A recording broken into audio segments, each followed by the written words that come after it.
लोग परमेश्वर के वचन सुनेंगे आज। तो महेश ना महेश महेश तो हम लोग वापस ताली बजाते हैं कि हम लोग परमेश्वर का वचन सुना रहे थे रास्ते में और महेश हमारे साथ आया, फिर हमने सुना उनको।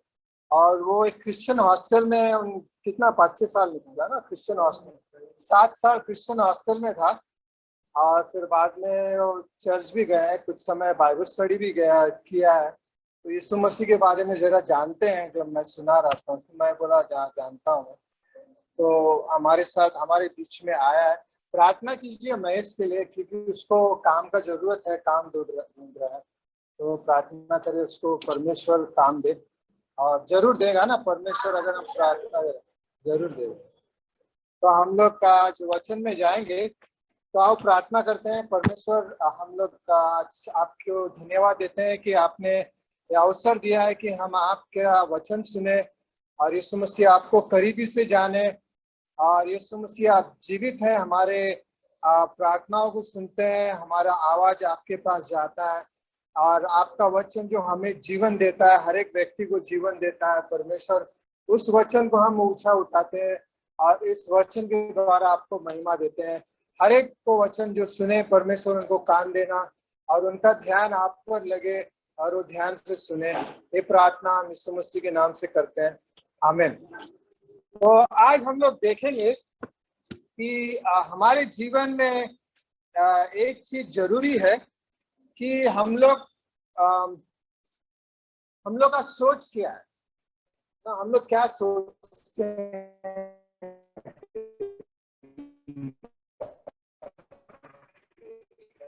हाँ, हम लोग सोचते ही है ना, दिन भर कुछ ना तो कुछ सोचते हैं ना।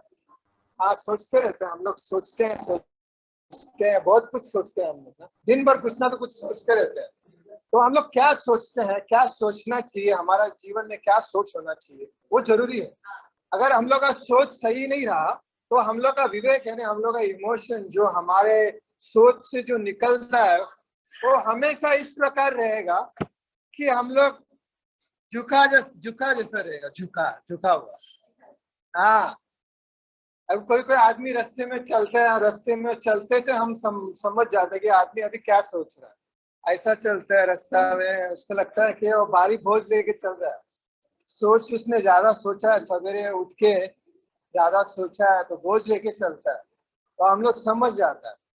दूसरा चीज ये है कि एक व्यक्ति अगर सही तरह से सोचे नहीं तो इसके जीवन में बदलाव आना मुश्किल है। तीसरा ये है कि मेरे जीवन में जो चल रहा है कुछ भी है,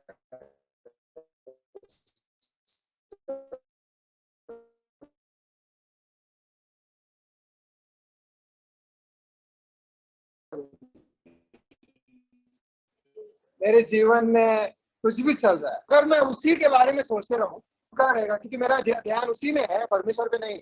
लेकिन मेरा ध्यान अगर परमेश्वर में है, मैं परमेश्वर में सोचता हूँ, तो मेरे जीवन में समस्या रहेगा। ऐसा नहीं कि समस्या नहीं रहेगा, लेकिन उस समस्या का हल मुझे मिलेगा।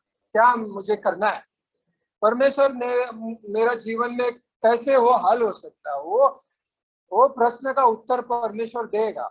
तो इसके लिए हर एक व्यक्ति को क्या वो सोचता है, जरूरी है कि वो क्या सोचता है। अभी भजन संहिता में हम लोग देखते हैं, भजन संहिता 34 में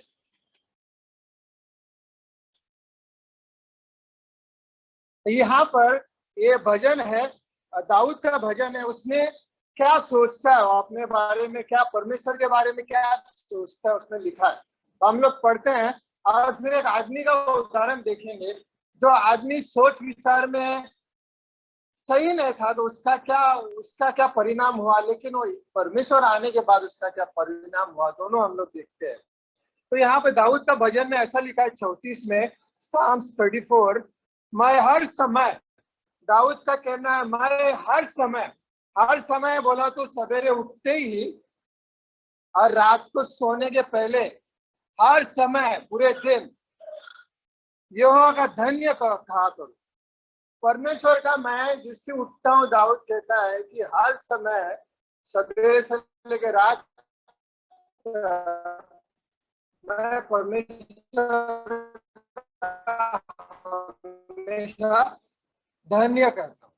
यीशु मसीह कुछ भी गुजरे, मैं परमेश्वर को बोलता है, परमेश्वर धन्य हो, आज तुमने मुझे जीवित रखा। परमेश्वर आज तुम मेरे साथ हो, मुझसे दूर नहीं गया, भले कुछ भी हो मेरे जीवन में, परमेश्वर धन्य हो। Thank you God, thank you ना। हम लोग अगर कोई आदमी ने हमको गिफ्ट दिया, समझो किसी ने, तो हम लोग क्या बोलते हैं उसको? थैंक यू बोलते हैं, क्योंकि उसने कुछ हमको दिया है। तो उसी तरह यीशु मसीह ने हमको एक जीवन दिया है, परमेश्वर का जीवन दिया है। तो हम लोग जैसे उठते ही हम परमेश्वर को बोलता है, परमेश्वर धन्यवाद, आपने हमको एक जीवन दिया है। तो उसने बोला कि मैं धन्य कहूंगा परमेश्वर, और उसकी उसकी स्तुति निरंतर मेरे मुख से होती रहेगी। पूरे दिन में परमेश्वर आपकी स्तुति मेरे मुख से निकलते रहेगी। खाली संडे नहीं, खाली सैटरडे नहीं, पूरे एवरीडे, हर एक दिन में परमेश्वर मेरे मुंह से आपका स्तुति गान होते रहे, हर एक दिन। और दूसरा में लिखा उसने, मैं यहोवा पर घमंड करूंगा, मैं परमेश्वर पे घमंड करूंगा। मुझे परमेश्वर में ऐसा नहीं जीना, ऐसा करके नहीं चलना है ना, ये झुका हुआ मन में बोझ लिया हुआ, ऐसा नहीं चलना है। मुझे परमेश्वर में क्या है, घमंड करना है, परमेश्वर मेरे साथ है, मैं परमेश्वर में सही आदमी के रूप से चलूंगा, ऐसे बोझ लेकर नहीं चलेगा। मैं घमंड करूंगा, परमेश्वर तू मेरे साथ है, मैं घमंड करूंगा। नम्र लोग यह सुनकर आनंदित होंगे। नम्र लोग, जो आदमी परमेश्वर को ढूंढ रहा है, वो क्या बोलेगा? अरे वो आनंदित होगा, वो बोलेगा पैट्रिक आप ऐसे कितने कॉन्फिडेंस से कैसे चलते? बोलेगा, पैट्रिक बोला, मेरे जीवन में यीशु मसीह है, इसके लिए मैं इससे चलता हूँ। मेरा बोझ यीशु मसीह ने ले लिया है, मुझे ऐसा झुककर नहीं चलना है, मेरे सर में बोझ लेके नहीं चलना है, क्योंकि यीशु मसीह मेरे साथ है, यीशु मसीह ने मुझे जीवन दिया है, इसके लिए मैं आनंदित होकर चलता हूँ। और तीसरा में लिखा है, मेरे साथ यहोवा की बड़ाई करो। दाऊद में लिखा है कि हम सब मिलके किसकी बड़ाई करें? परमेश्वर की बड़ाई करें। आज हमने जब स्तुति गाया, परमेश्वर का गीत गाया, तो आज क्या किया हमने? परमेश्वर का बड़ाई किया, उसका स्तुति किया। और आओ हम मिलकर उसके नाम की स्तुति करें। आओ हम मिलकर यीशु मसीह के नाम की स्तुति करें। आज उस दिन मैं परमेश्वर के पास गया। क्या हम लोग परमेश्वर के पास जा सकते हैं? क्या जा सकते हैं? क्यों नहीं जा सकते? हम लोग परमेश्वर के पास जा सकते हैं। जब हम परमेश्वर के वचन को पढ़ते हैं तो परमेश्वर के पास जाते हैं। हम लोग परमेश्वर को जानना चाहते हैं, इसके हम लोग बाइबल पढ़ते हैं। जब हम प्रार्थना करते हैं तो हम परमेश्वर के पास जाते हैं, क्योंकि परमेश्वर के करीब आते हैं, हम प्रार्थना करते हैं। तो हम परमेश्वर के पास, उसने बोला मैं परमेश्वर के पास गया, तब उसने मेरी सुन ली, मेरी बात जो परमेश्वर ने, मैंने कहा, परमेश्वर को प्रार्थना किया, परमेश्वर ने क्या किया? उस बात को सुन लिया। तुम्हारे पास कान है ना सुनने के लिए, तो तुमको जो परमेश्वर ने बनाया उसके पास कान नहीं होगा क्या सुनने के लिए? उसके पास जरूर होगा। तुम जीवित है तो वो जीवित नहीं है क्या? उनको जो तुमको जीवन देके वो सोया हुआ है क्या? ऐसा तो नहीं है ना, क्योंकि वो जीवित है स्वर्ग में, उसके पास कान है और वो हमारा प्रार्थना सुनता है। और मुझे पूरी रीति से निर्भय किया, उसने मुझे स्थिति से निकाल दिया परमेश्वर ने, और मुझे निर्भय किया, मेरे को अच्छी स्थिति में लाया परमेश्वर। और उसने 5 में लिखा, जिन्होंने उसकी ओर दृष्टि की, जिसने परमेश्वर को देखा, दृष्टि की यीशु मसीह को, उन्होंने ज्योति पाई। यीशु मसीह की तरफ उसके जीवन में एक ज्योति आया, वचन के द्वारा, पवित्र आत्मा के द्वारा उसके जीवन में एक ज्योति आया। और क्या हुआ? और हाँ, उसको दृष्टि, उन्होंने ज्योति पाई और उनका मुंह कभी काला ना होने देता। परमेश्वर हमारा मुंह को कभी काला नहीं होने देता, क्योंकि हम उसका दृष्टि के वजह से ज्योति पाता है, और हमारे जीवन में दुश्मन कभी हमारे ऊपर हंस नहीं सकता, क्योंकि परमेश्वर हमारे साथ है। अच्छा में लिखा है, इस दिन जन ने पुकारा तब यहोवा ने सुन ली और उसको उसी सब कष्टों से छुड़ा दिया। उसने आदमी ने पुकारा और सब कष्टों से, जो भी कष्ट था वो कष्टों से छुड़ा दिया। हमारे पास कष्ट होगा इस रात को, कुछ भी है, हम परमेश्वर के पास प्रार्थना में जाना चाहिए। परमेश्वर उस कष्ट को हमारा दूर करेगा। और साथ में लिखा है, यहोवा की ढरवाई के चारों ओर उसकी दूत छावनी किए हुए उनको बचाता है। जब हम रास्ते में चलते हैं, कुछ भी करते हैं, परमेश्वर का स्वर्गदूत हमारे चारों तरफ है, हमें क्या करता है? बचाता है। और 8 में लिखा, परख कर देखो कि यहोवा कैसा भला है, कि धन्य है वो पुरुष जो उसको शरण लेता है। परख के देखो, यानी चख के देखो। किसी ने अगर हमको खाना दिया खाने के लिए और मैं बोलेगा अरे खाना इतना अच्छा नहीं है, तो आदमी पूछेगा क्या तुमने चख के देखा कि उसको अच्छा है कि बुरा है? तो उसी तरह परमेश्वर बोलता है मेरे पास आओ, मुझे चख कर देखो कि मैं कितना भला है। और 9 में लिखा है, हे यहोवा के पवित्र लोग उसका भय मानो, क्योंकि उसके डरवाई के लिए किस बात की घटी नहीं होगा। जो उसको भय मानते हैं, जो उसकी प्रशंसा करते हैं, जो उसके पीछे चलते हैं, उनको कोई कमी नहीं है। मेरे जीवन में जब से मैं यीशु मसीह के पीछे चला, कुछ कमी नहीं रहा। आप भी बोलते थे ना आपके जीवन में लॉकडाउन में कोई कमी था आपको? हाँ, कुछ कमी नहीं था। हाँ, अभी आप दुनिया में जाके पूछेंगे आदमी लोगों को, मतलब अपना सब कुछ स्टोरी सुनाएगा, मेरे पास ऐसे ये नहीं था, वो नहीं था। लेकिन जब यीशु मसीह पे आदमी प्रार्थना करता है, उसको कोई कमी नहीं रखता है परमेश्वर, क्योंकि परमेश्वर हमारा भलाई देखता है और हमें सब घटी नहीं रखेगा। भले बोलता ऐसा लिखा आगे, सिया यानी शेर भूखा सो जाएगा, लेकिन जो आदमी उस पर विश्वास करता है उसको परमेश्वर कभी भूखा नहीं रखेगा। तो ये दाऊद ने लिखा। पुराने नियम में एक आदमी था जिसका नाम था गिदोन, बोलते गिदोन। और ये न्याय की किताब 6 में, न्याय की किताब 6 में इसका स्टोरी दिया है। गिदोन नाम का एक व्यक्ति था और इनके खिलाफ इनका दुश्मन थे। ये दुश्मन बहुत स्ट्रांग थे, बलवान थे, मिडियन उनको बोलते हैं। और ये इनके खिलाफ आते थे, बहुत साल ये इनके खिलाफ आते थे। और इजराइल जो यहूदियों के खिलाफ आते थे, उन लोग अनाज जो उगाते थे उसको उन लोग नष्ट करते थे अनाज को, और इनके खिलाफ आकर और उनको बहुत तकलीफ देते थे। तो इन लोग डर डर के जीते थे। गिदोन ये आदमी डर डर के जीते थे। उनका जीवन में ऐसा जीता था कि वो झुका हुआ है ना, डर डर के जीते थे। और वो हमेशा छुपने की कोशिश करता था कि ये दुश्मन कभी आके उनको मारे, तो हमेशा छुपकर जीने की कोशिश करते। तो एक दिन परमेश्वर आया उसके पास। परमेश्वर ने कहा कि हे गिदोन, शूरवीर, शूरवीर बोला उसको।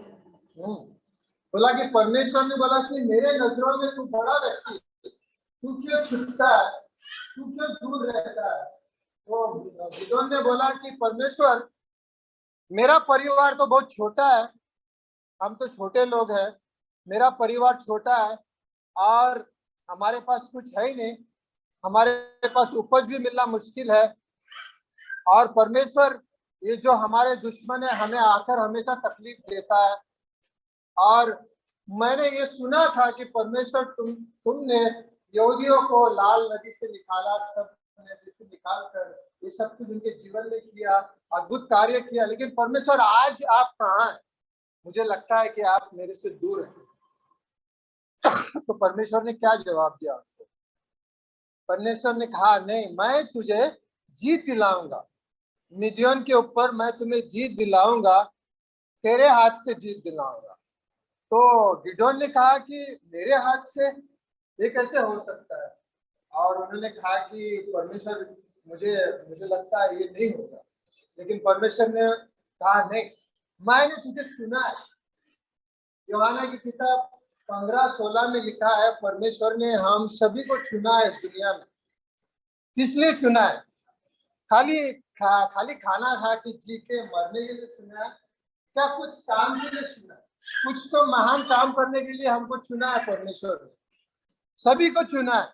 हमारे जीवन में परमेश्वर ने हर एक आदमी को एक तोहफा दिया है, गिफ्ट दिया है दुनिया में। गिफ्ट तो कुछ भी हो सकता है तुम्हारे जीवन में। किसको गाने का गिफ्ट होता है, किसको पास्टरी का गिफ्ट होता है, जैसे किसको परिवार संभालने का गिफ्ट होता है, कोई कोई आदमी को बिजनेस का गिफ्ट होता है, जैसे जोसेफ मसीह है, इनको बिजनेसमैन है, बिजनेस करते हैं। डोमिनिक है, वो भी फुटबॉल खेलता है और वो भी परमेश्वर का कार्य करता है। देखिए मत, सभी को परमेश्वर ने चुना है कुछ चीज के लिए। तो परमेश्वर ने हमको चुना है और हमको इस दुनिया में रखा है। तो गिदोन को बोला कि मैंने तुझे चुना है और तू जा, मैं तेरे पीछे हूँ। तो परमेश्वर ने कहने के बाद उसने 32,000 आदमी को इकट्ठा किया लड़ने के लिए। और परमेश्वर ने कहा कि 32,000 से कुछ काम होगा नहीं, मुझे कम करना है। तो परमेश्वर ने कम करते करते उसने कम किया और सिर्फ 300 आदमी को चुना। उसमें से 300 आदमी, एक 300 आदमी को क्यों चुना? क्योंकि ये 300 आदमी यीशु मसीह के पीछे थे, यीशु मसीह का आवाज सुनते। ये आदमी लोग पवित्र बाइबल पढ़ रहे थे, पवित्र शास्त्र पढ़ रहे थे, और ये आदमी लोग का ध्यान परमेश्वर के ऊपर था। ये आदमी लोग झुका जैसा नहीं था, झुक झुक के हमेशा डर डर के नहीं जीते थे, लेकिन इनके पास परमेश्वर का साहस था और परमेश्वर के जीवन के द्वारा जीते थे। तो परमेश्वर ने बोला कि ये 300 आदमी से मैं तुझे विजय दिलाऊंगा। और विजय दिलाने के लिए क्या किया कि उनको एक मट्टी का बर्तन लिया, उसमें एक दिया दिया उसके अंदर, और फिर उनको कहा कि दुश्मन के वहां जाओ और इसको तोड़ दो। पहले बिगुल बजेगा, पुंगी बजेगा, उसके बाद में इसको तोड़ दो। तोड़ने के बाद परमेश्वर का कार्य होगा। और उन्होंने वैसे किया, ये सब गए, खड़े रह गए और उन्होंने बिगुल बजाया और फिर उसके बाद में वो तोड़ दिया उसको। और फिर बाद में वहां से वो जो दिया दिखाई दिया और दुश्मन डर गए। और दुश्मन बाद में वहां पर सब लोग क्या होगा, डरने के बाद परमेश्वर के द्वारा उन लोग सब मारे गए। और इनको लड़ाई भी नहीं करना पड़ा, झगड़ा भी नहीं करना पड़ा, परमेश्वर ने इनको जीत दिलाई। क्यों? क्योंकि वो परमेश्वर के साथ थे। तो हमारे जीवन में भी परमेश्वर उसी तरह चाहता है कि हम परमेश्वर के साथ रहे और परमेश्वर के साथ चले। हमें शैतान क्या करता है हमारे जीवन में? शैतान हमें नीचे झुकाने की कोशिश करता है। उसका हमारे माइंड के ऊपर प्रोजेक्शन बोलते हैं, वो डालते हैं और हमेशा हमें नीचे झुकाने के लिए कोशिश करता है। शैतान को बाइबल में कहा है सर्प, यानी कि सांप का। सांप क्या करता है? जमीन में जाता है ना, हमेशा जमीन को ऊपर ही जाता है, मट्टी के ऊपर ही जाता है। सांप हमेशा मट्टी को गस गस के जाता है। तो उसका कोशिश रहता है, शैतान का कोशिश रहता है कि हम नीचे झुके रहे, हम हमेशा झुकते रहे, हम ऊपर ना देखें। लेकिन परमेश्वर का कोशिश रहता है कि हम हमेशा उसको देखें। अभी भजन संहिता 123, ये भजन संहिता 123 में लिखा है, हे स्वर्ग में विराजमान, मैं अपनी आंखें तेरी ओर लगाता हूँ। हे स्वर्ग में विराजमान, मैं मेरी आंखें तेरे ओर लगाता हूँ। देख, जैसे दासों की आंखें अपनी स्वामियों के हाथ की ओर है, और जैसे दासियों की आंखें अपनी स्वामिनी की हाथ की ओर लगा रहती है, वैसे ही हमारी आंख हमारे परमेश्वर यहोवा पर। दावीद ने लिखा कि मैं मेरा आंख परमेश्वर तेरी ओर देखता हूँ। मैं ये नहीं देखूंगा कि मेरे आसपास क्या चल रहा है, लेकिन मैं परमेश्वर मेरा आंख तेरे ओर लगाता हूँ, तुझे देखता हूँ परमेश्वर, और मुझे जीत हमेशा मिलेगा। 121 में भी लिखा है, 121:1 में, मैं अपनी आंख को पर्वतों की ओर लगाऊंगा, मुझे सहायता कहाँ से मिलेगी? मुझे सहायता यहोवा की ओर से मिलती है, जो आकाश और पृथ्वी का करता है। मुझे सहायता कहाँ से मिलेगा? मैं आप पर्वतों की ओर यानी परमेश्वर की ओर लगाता हूँ और वहां से मेरी सहायता मिलती है। कोलोसियों के 3 में लिखा है, 1 से 3 में पौलुस ने लिखा है कि हमारा मन परमेश्वर की ओर लगा रहे, स्वर्ग की ओर, स्वर्ग की ओर। हमारा इच्छा स्वर्ग की ओर लगा रहे, ना कि हम धरती में ऐसा देखकर झुक कर रहे। धरती की ओर हमें नहीं झुकना है। धरती, जो धरती का मतलब है आदम का जीवन। आदम को परमेश्वर ने किससे बनाया था? मिट्टी से बनाया। आदम गिरने के बाद अभी आदम का जीवन ज्यादा, तो आदम का जीवन नीचे का जीवन है। आदम का जीवन हमेशा हमें झुकाने की कोशिश करता है। आदम, आदम में कुछ है नहीं अच्छा। आदमी है ना जो आदम, आज आदम में कुछ अच्छा है नहीं। तो यीशु मसीह जब आया तो उन्होंने क्या किया? इस आदम को क्रूस पर उसका बलिदान हुआ उसका। और आज हमने जब यीशु मसीह पे विश्वास किया तो हमारे अंदर नया जीवन आया परमेश्वर। बोला दूसरे कोरिन्थियों 5:17 में, जो भी यीशु मसीह में है उनका एक नया जीवन। अभी इस नया जीवन में हम लोग चलते हैं, हम लोग पुराने में नहीं चलते। वो आदम का जीवन में हम नहीं चलते। अगर आदमी का जीवन में हम लोग चलेंगे तो हम लोग हमेशा झुके रहेंगे। अगर आदम का जीवन में हम लोग चलेंगे तो हम लोग हमेशा यही सोचेंगे, ये चलता है मेरे साथ, वो चलता है, मेरे मेरे इधर ये है वो है, ऐसा हम लोग सोचते रहे। लेकिन हम अपना नजर यीशु मसीह पे रखेंगे। यीशु मसीह का जीवन हमें दिया है, उस पर हम चलेंगे वचन के द्वारा, पवित्र आत्मा के द्वारा, तो हम हमेशा परमेश्वर के जीवन में जिएंगे। वो सफलता का जीवन है, परमेश्वर का जीवन, और उसी में हम लोग चलते हैं। गिदोन बहुत दुखी था, गिदोन झुका हुआ था, लेकिन परमेश्वर ने आकर उसको ऊपर उठा लिया। आज हम लोग, परमेश्वर ने हमको स्वर्गीय जीवन में हमको रखा है। हम लोग धरती में जीते हैं, लेकिन हम लोग स्वर्गीय जीवन के द्वारा हम लोग इस धरती में जीते हैं। और हमें झुका हुआ जीवन नहीं जीना है ना। हमारे जीवन में किस प्रकार होना है? गिदोन को क्या कहा परमेश्वर ने? तुझे केवल वो करना है, लेके जाना है, मिट्टी का बर्तन लेके जाना है, उसमें दिया लेके जाना है। परमेश्वर ने उतना ही करना है। परमेश्वर ने कहा कि जब मैंने तुझे इस स्थिति में रखा है तो तुझे जो आवश्यकता है वो मैं दूंगा। मेरा सामर्थ्य तुझे दिया जाएगा, उस सामर्थ्य पे तू जिएगा इस दुनिया में। मैं तुझे सब कुछ देता हूँ, प्रार्थना कर मेरे से, मेरे पास आकर, मैं तुझे दूंगा। परमेश्वर के वचन को पढ़, मैं तुझे, मेरे साथ, मेरा जीवन तेरे में हमेशा चलता रहेगा। तू झुका हुआ नहीं रहेगा, तू झुक कर नहीं जाएगा। तू मिट्टी से तू मिट्टी का जीवन में नहीं जिएगा, लेकिन स्वर्गीय जीवन में जिएगा। यीशु मसीह मरने के बाद तीसरे दिन क्या हुआ? जी उठा ना। हम लोग सब मरने के बाद मिट्टी में जाते हैं ना, लेकिन वो मिट्टी से जी उठा। उसको दफनाया गया लेकिन जी उठा और स्वर्ग चला गया। आज जीवित है। आज स्वर्गीय जीवन हमें दिया गया। यूहन्ना 15 में लिखा है 1 से 8 में, हम लोग उस स्वर्गीय जीवन में जीते हैं, उसमें चलते हैं। और उसमें हमको क्या मिलता है? प्रेरणा मिलता है, उसमें हमको जीवन मिलता है, उसमें हमको सामर्थ्य मिलता है, उसमें हमको सब कुछ जो परमेश्वर का जीवन है इस दुनिया में हमें आवश्यकता है, वो परमेश्वर हमें देता है। गिदोन के जैसा हम लोग शूरवीर हो जाते हैं। हाँ, हम लोग परमेश्वर में बहुत सामर्थ्य के साथ चलते हैं, डरते नहीं है। कुछ आएगा, परमेश्वर है हमारे साथ, हम लोग क्या डरेंगे? किससे डरना है हमको ना?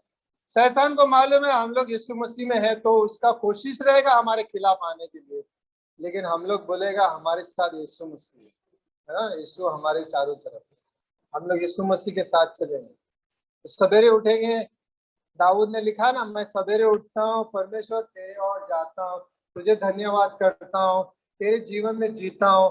परमेश्वर तेरा स्वर्गदूत मेरे साथ है, परमेश्वर तू महान है, और तेरा जीवन में मैं जीऊंगा तो जो मुझे जरूरत है वो परमेश्वर तू मुझे देगा, क्योंकि तू जीवित परमेश्वर है। और दाऊद ने लिखा, उस तरह हमारा जीवन होना चाहिए इस जीवन में। हम लोग वो झुका हुआ व्यक्ति की तरह नहीं है ना, उसका सब दुनिया का बोझ इसमें लेके चलता है। मुझे ये नहीं बोलना है कि मेरे जीवन में क्या चल रहा है, मुझे ये बोलना है कि यीशु मसीह मेरे जीवन में किस प्रकार है। मैं यीशु का बात करूंगा, यीशु का मैं ध्यान करूंगा। मुझे ये नहीं हमेशा बोलना है कि मेरे जीवन में ऐसा है, मेरे जीवन में ऐसा है। तो क्या होता है कि जब आदमी वही वही सोचने लगता है, जब ऐसे सोचते रहता है और उसके जीवन में वो सोचते सोचते उसके माइंड में उसका जो विवेक है उसके अंदर भी वही आ जाता है, और फिर उसका जीवन में फिर तकलीफ होता है उसको। लेकिन जब हम यीशु की तरह सोचते हैं, यीशु मसीह का जीवन में सोचते हैं, तो हमारा माइंड क्या होता है, पवित्र शास्त्र के द्वारा परमेश्वर हमको बदलते जाता है। हम महिमा के ऊपर महिमा में हम लोग चलते हैं, और परमेश्वर का जीवन हमारा माइंड बदलते जाता है, और हम लोग परमेश्वर की तरह परमेश्वर के साथ हम लोग इस दुनिया में चलते हैं ना? हम लोग कॉन्फिडेंस के साथ चलते हैं। हम बोलते हैं परमेश्वर तू मेरे साथ है, परमेश्वर तू मेरा साथ नहीं छोड़ेगा। तो गिदोन एक बार झुका हुआ था, लेकिन परमेश्वर उसको क्या किया, ऊंचा उठा दिया उसको, और फिर बाद में उसके द्वारा दुश्मनियों के ऊपर जीत दिलाया उसको, और गिदोन को परमेश्वर ने चुना। उसी तरह इस धरती में परमेश्वर भी हमारे साथ है, हमें हमेशा जीत की तरफ लेके जाएगा। आमीन।